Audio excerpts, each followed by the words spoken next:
تخيل إنك بتصحى كل يوم قبل الشمس وتخرج تكنس الشوارع والناس ماشية تعدي جنبك كأنك مش موجود، وفجأة بعد كام سنة الناس نفسهم بيجروا وراك علشان شغل، واللي كان بيقولك أنت على قدك بقى بيقولك ممكن تشغلني معاك. أنا هحكي لك النهاردة قصة حقيقية، قصة هتسمعها للآخر، مش بس علشان فيها إلهام، لأ علشان فيها سر لو فهمته وطبقته حياتك كلها ممكن تتغير، حتى لو بدأت من صفر الصفر. بس أوعدني بحاجة، كمل الفيديو ده للآخر، لأن اللي في آخره مش مجرد نهاية، فيه المفتاح اللي يغير حياة شخص بسيط واللي ممكن يغير حياتك انت كمان. كان اسمه حسن، شاب بسيط جدا ما كملش تعليمه، وكل اللي لاقاه قدامه شغلانة عامل نظافة في حي شعبي. ناس كتير كانت تشوفه وتقول هو ده مستقبله خلاص، بس هو كان شايف حاجة مختلفة، حتى لو مش واضحة كان حاسس إن جواه أكتر. وفي يوم من الأيام لقى كتاب وسط الزبالة، كتاب متهالك صفحاته صفراء، واسمه كان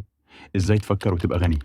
قال لنفسه أنا حتى مش معايا أفكر في الغنى، بس نجرب نقرأ. ومن هنا القصة بدأت تتكتب من جديد. الكتاب ما كانش فيه وصفة سحرية، ما قالوش خد قرشين واستثمرهم وتبقى غني، لكن قالوا حاجة أهم: الغنى بيبدأ من دماغك مش من جيبك. ومن اليوم ده حسن قرر يبقى أغنى عامل نظافة في البلد، بس مش بالفلوس، بالعقل، بالانضباط وبالنية الصافية.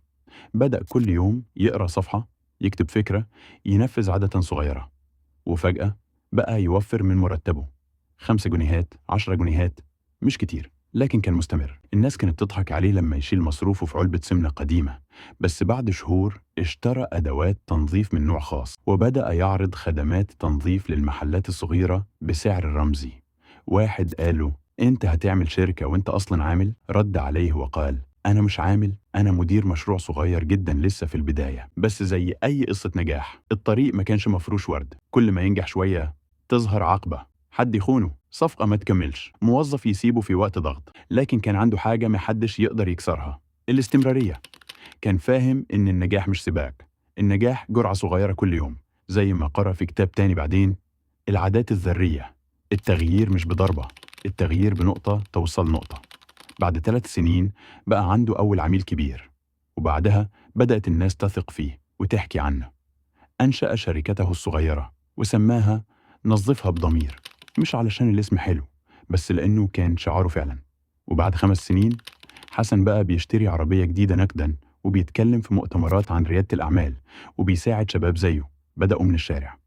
اللي حسن عمله مش سحر، لكن هو فهم 4 حاجات. الأولى، الفلوس مش أول خطوة، العلم هو. الناس اللي بتضحك عليك النهاردة بكرة هتطلب مساعدتك.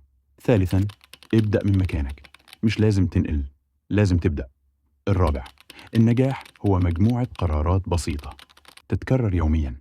لو وصلت معايا للنقطة دي فده أول دليل إن جواك شخص مختلف، جواك إنسان مش راضي بالموجود، بيدور على فرصة، بس محتاج يسمع الجملة دي: اللي نجح قبلك ما كانش أذكى منك، كان أكتر التزام منك.